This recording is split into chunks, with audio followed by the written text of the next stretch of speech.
Assalamualaikum warahmatullahi wabarakatuh. Di video ini adalah pertemuan khusus ya, di mana kita akan membuat mini project. Jadi di video ini adalah pemberian tugas untuk teman-teman untuk membuat mini project. Jadi ada dua buah mini project di sini yang harus dibuat menggunakan C++. Nah, tapi untuk yang soal nomor satu akan saya coba kerjakan di video ini ya. Jadi nanti kalian simak bagaimana langkah-langkah mengerjakan project yang nomor satu. Nah, kemudian kalau teman-teman sudah paham, nanti silahkan kerjakan secara mandiri project nomor 2.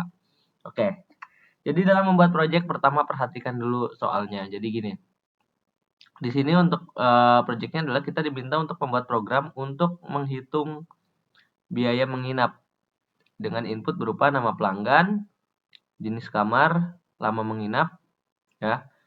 Kemudian nanti outputnya adalah nama yang tadi kita input ya, dan juga tagihannya. Tagihannya sendiri itu didapat dari biaya dikali lamanya menginap.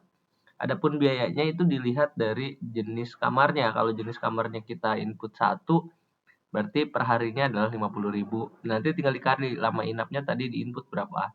Seumpama saya milih jenis kamarnya 1, lama inapnya 2 hari, ya berarti 50.000 dikali 2. Nanti tagihannya 50.000 kali 2 atau 100.000. Dan seterusnya, tergantung nanti inputnya ya. Nah, jadi programnya kurang lebih seperti itu. Nah, langkah awal ketika kita membuat program ya, pertama-tama silakan di sini kita buat uh, program baru ya. Dan yang pertama karena kita pasti butuh input output, ini jangan lupa ikut IO streamnya, using namespace juga. Nah, kemudian fungsi min-nya pastinya ya. Oke, nah di sini langkah pertama adalah kita siapkan wadah atau variabel-variabel dulu. Karena nanti kita akan mengolah data, tentunya kita siapkan variabelnya dulu. Datanya ada apa aja, ada nama pelanggan, jenis kamar, lama inap. Oke, kalau nama pelanggan ini tipenya string ya. Kemudian untuk jenis kamarnya karena 1, 2, 3 kita bisa pakai integer aja. Lama menginapnya juga integer. Oke, jadi kita bikin dulu 3 variabel. Pertama untuk nama, kita boleh kasih string nama. Kemudian untuk tadi ada jenis kamar ya. Jenis kamarnya kita integer aja. Jenis underscore kamar. Nah, kemudian karena ada lagi yang tipenya integer, kita nggak langsung tutup titik koma, dikasih koma dulu untuk nambahin yang si lama inap ya. Lama inap. Oke. Ada lagi yaitu nanti outputnya adalah tagihan. Nah, tagihan dan juga biaya ya. Nanti ada tagihan dan juga biaya dan ini juga integer ya. Karena integer juga ya kita bolehlah kasih lagi di sini. Biaya tagihan. Nah, seperti ini. Jadi ada satu variabel string yaitu nama dan 4 variabel integer yaitu jenis kamar, lama inap, biaya dan tagihan. Oke, kurang lebih seperti itu. Oke, nah di sini kita akan coba buat programnya. Jadi di sini diminta inputnya adalah nama, kemudian jenis kamar dan juga lama inapnya berapa. Jadi kita akan pakai gini aja, pakai cout. Atau mungkin kita biar rapih boleh kasih frame dulu seperti ini. Ini sengaja ya dibikin frame.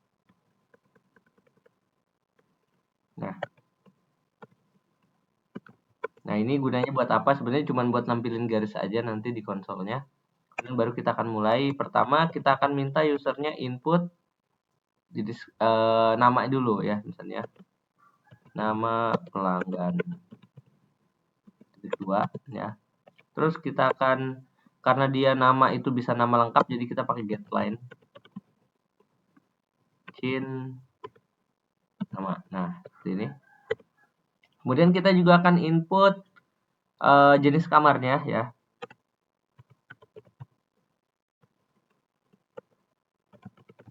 Jenis kamar.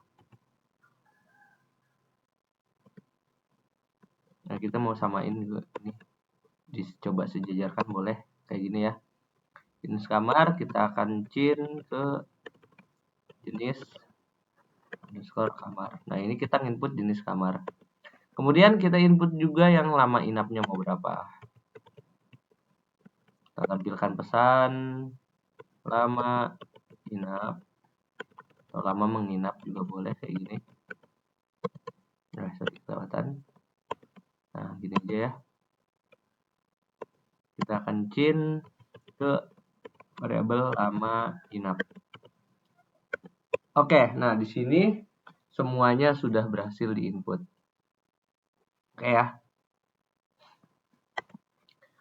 Oke, nah kalau semuanya sudah berhasil diinput, tinggal kita melakukan perhitungan. Nah, perhitungannya gimana? Di sini di soal kan sudah diberikan ya. Perhitungannya adalah kita akan ngitung tagihan. Tagihan itu rumusnya biaya dikali lama menginap. Di sini lama menginapnya atau lama inapnya sudah diinput, tapi untuk biayanya itu belum. Jadi biayanya di sini kita belum dapat. Untuk si biaya kita belum dapat, jadi kita belum bisa ngitung tagihannya. Tapi kita cari dulu biayanya. Biayanya gimana? Di sini udah ada ketentuan untuk biayanya. Jadi kalau jenis kamarnya 1 itu 50.000, kalau jenis kamarnya adalah 2, 100.000, 3 adalah 150.000. Nah, ini kita bisa pakai if, else ataupun switch case, terserah kalian. Misalnya kalau pakai if else berarti if jenis kamar sama dengan 1, berarti biaya sama dengan 50.000 gitu. Else if kamar sama dengan 2 dan seterusnya ya. Itu bisa pakai seperti itu atau bisa juga pakai switch case. Di sini saya akan kasih contoh yang pakai switch case aja. Jadi di sini akan saya melakukan switch untuk jenis kamarnya.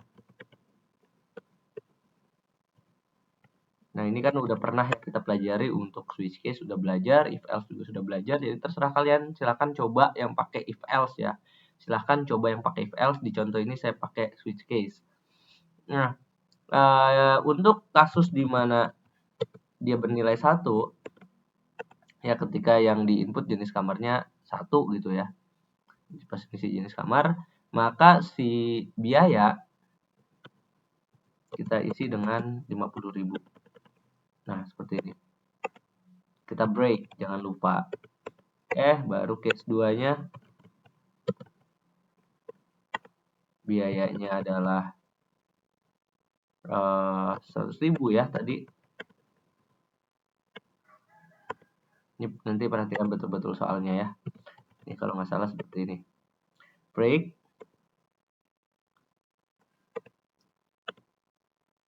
Nah, kemudian untuk case 3. Nah, tapi kalau kita batasi inputnya hanya 1, 2, dan 3, ini kita nggak usah pakai case 3 juga bisa ya. Bisa langsung default aja. Tapi dengan syarat kalian nggak boleh masukin selain angka 1, 2, atau 3. Nah, kurang lebih seperti itu. Ini kita kasih contoh yang sederhana aja. Kita sederhanakan ya. Jadi 1, 2, 3. Inputnya hanya 1, 2, 3. Nggak boleh yang lain. Jadi untuk defaultnya kita kasih biayanya 150.000. Tapi ini pastikan ya, nggak boleh kalian input bukan selain daripada 1, 2, dan 3. Nah, seperti itu. Jadi ini kita sengaja buat sederhanakan ya, biar kalian nggak terlalu banyak kesulitan seperti itu. Oke, nah sekarang di sini kita sudah punya apa namanya biayanya sekarang udah dapat nih. Berarti di sini kita udah bisa ngitung tagihannya. Tinggal biaya dikali dengan lama inapnya. Jadi di sini kita akan hitung untuk tagihannya. Tagihan sama dengan biaya dikali lama inap. Nah, ketika tagihannya udah selesai, baru kita bisa menampilkan tagihan. Nah, ini kita bisa tampilkan seperti ini. Garis lagi.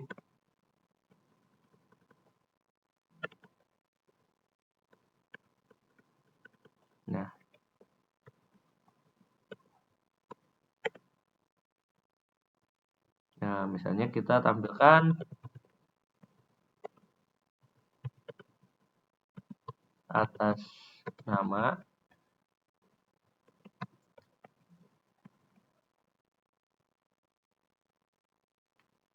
namanya kita tampilkan. Nah, kemudian baru kita tampilkan tagihannya. Total tagihan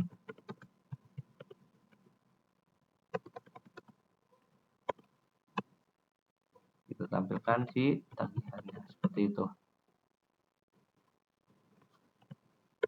Oke, udah selesai, harusnya seperti ini ya. Jadi nanti kita input nama pelanggan, jenis kamar, dan lama menginap. Nanti berdasarkan jenis kamar kita akan dapat biayanya berapa.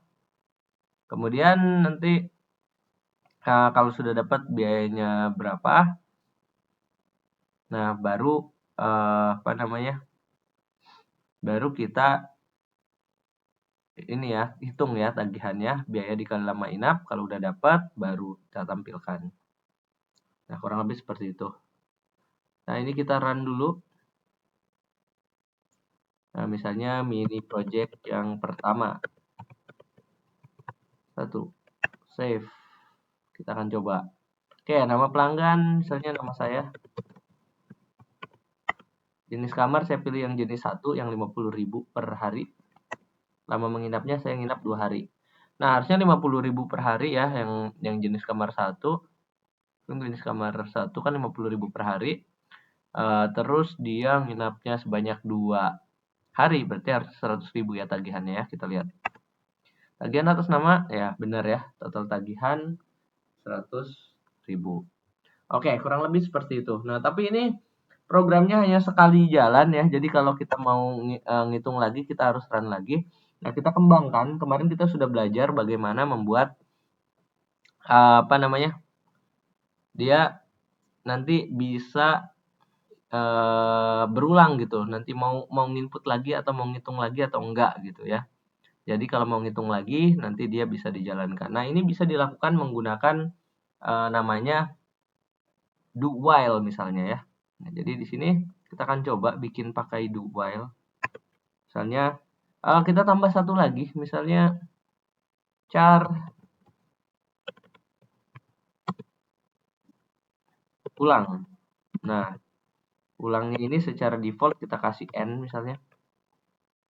Nah, ini sebuah karakter, jadi nanti kita bisa input y atau n. Kalau y dia ngulang lagi, ngitung lagi. Kalau n ya udahan gitu ya. Nah, tapi di sini kita akan lakukan do ya. Kemudian ini akan dilakukan selama ulang sama dengan y. Jadi nanti kalau kita input ulangnya adalah y, ini kita akan ngulang. Nah, maka apa yang akan diulang? Apapun yang ada di dalam do ini, ya, apapun yang kita tempatkan di sini, dia akan diulang-ulang selama kita masukin ulangnya y. Jadi selama kita masih mau input. Nah, maka semua perintah-perintah yang udah kita buat ini,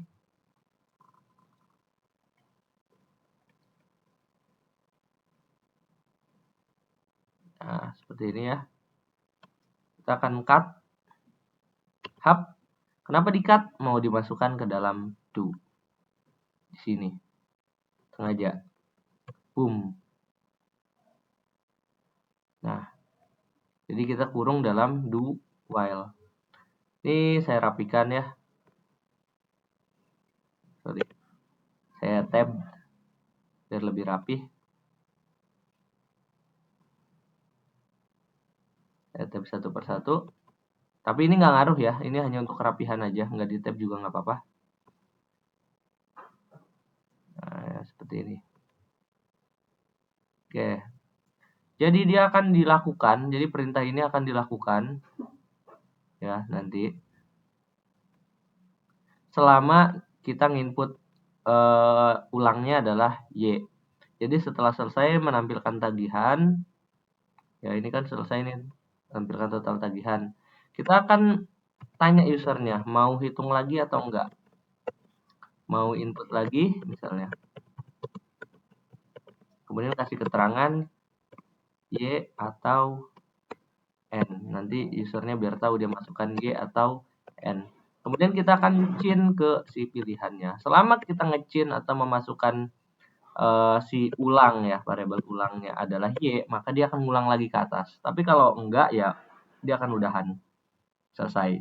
Atau kita bisa tampilkan misalnya di sini out terima kasih, atau kita kasih garis dulu.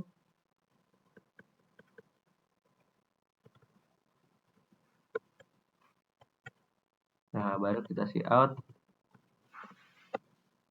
Terima kasih. Jadi kalau udah kita inputnya bukan Y, kita nggak mau ngulang, ya udah dia akan udahan. Terima kasih. Seperti itu. Tapi selama kita masih mau input, dia akan ngulang lagi. Nah, seperti itu. Makanya kita letakkan di dalam do ya. Dengan while-nya adalah ulang sama dengan Y. Seperti itu kurang lebih. Ini hasil jadinya. Silahkan diperhatikan dari atas sampai ke bawah. Nah, kita akan coba tes lagi. Nah, di sini nama pelanggannya lagi-lagi nama saya misalnya. Jenis kamarnya, kali ini saya mau yang agak mahal, kamar jenis 2.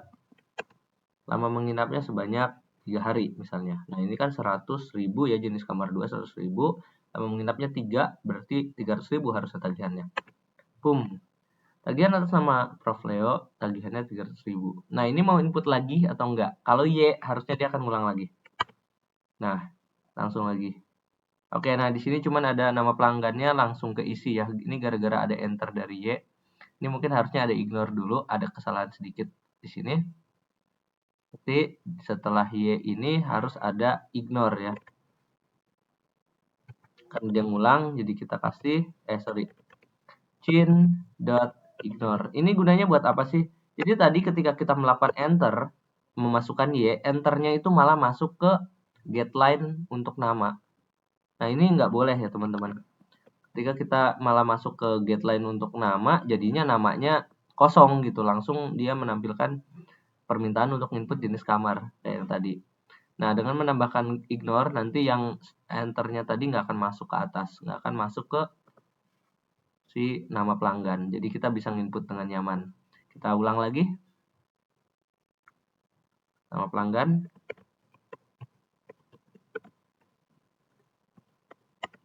Jenis kamar 1 lagi ya, balik lagi. Tanggal tua misalnya. Lama menginap 3 hari. Artinya 150 ya. Nah, 150.000. Mau input lagi? Yeah. Nama pelanggan, kali ini kita input nama yang lain.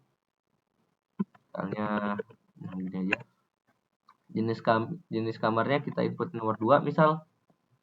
Dengan lama menginapnya 2 hari. Jadi harusnya 200.000 nih. Nah, tagihan atas nama, total tagihan 200.000. Nah, dan dia selama kita masih masukkan Y, maka dia akan ulang lagi, masih input lagi nama lain misalnya Budiman. Jenis kamarnya dia kamar tipe 3 misalnya yang paling mahal dan menginapnya 3 hari. Jadi 3 itu 450.000 harusnya ya. Nah, seperti ini. Jadi dia selama kita masih mau input lagi, dia akan ngulang. Tapi kalau kita masukkan N, ya, selesai. Terima kasih. Seperti itu. Nah, seperti ini ya. Jadi itu tujuannya kita menggunakan do while, dan adapun dengan chin.ignore ini tujuannya untuk tadi. Ketika kita enter, dia enternya itu nggak langsung masuk ke inputan pertama, yaitu nama pelanggan. Tapi dia akan bertahan, ya. Jadi kita bisa input nama pelanggannya dengan tenang. Seperti itu sih. Oke, jadi untuk soal nomor 1 secara sederhana ya, diselesaikan secara sederhana seperti itu aja. Silahkan dicoba, atau kalian juga boleh coba nanti untuk jenis kamarnya pakai if else. Nah, kalau kalian sudah paham, nanti silahkan kerjakan nomor 2 ya. Di sini soalnya ada 2, silahkan kerjakan juga yang nomor 2. Ini kurang lebih soalnya sama atau proyeknya sama, jadi harusnya kalian bisa ya. Oke, mungkin itu saja, silahkan dicoba ya. Kalau ada pertanyaan nanti silahkan tanyakan di forum. Oke, mungkin itu saja dari untuk video kali ini. Sampai ketemu lagi. Assalamualaikum warahmatullahi wabarakatuh.